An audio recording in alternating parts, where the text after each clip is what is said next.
I wouldn't have necessarily pegged Xur as a Pantheon leader, but this Esper Gods deck with Xur at the helm is a really interesting exercise. They call me harmless, and I give Magic the Gathering cards away.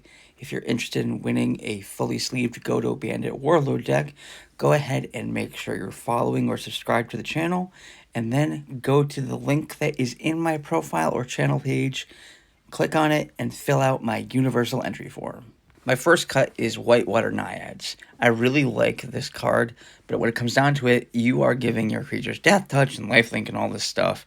You want to be able to use your creatures as removal, and especially at 5 mana, I just don't think that you need to have this card in the deck. Before we get too much deeper into this Doctor, I do want to point out that this deck focuses heavily on the Theros gods that require devotion. So the cards I'm putting in are going to be focusing on making sure that we are hitting devotion so that Xur's effect directly impacts these really powerful gods.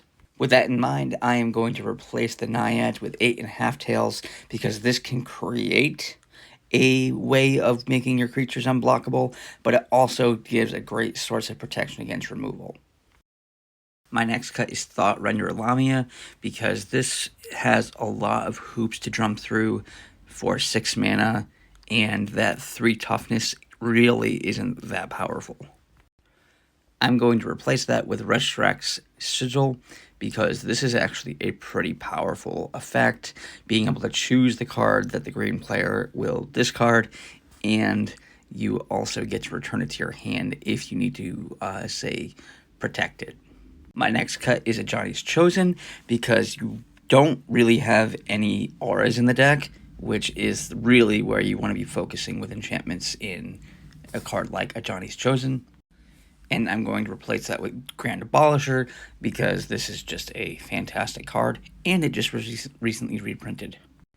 My last cut is Aegis of the Gods because you already have Leyline of Sanctity in the deck, and this is just a glass cannon of a card.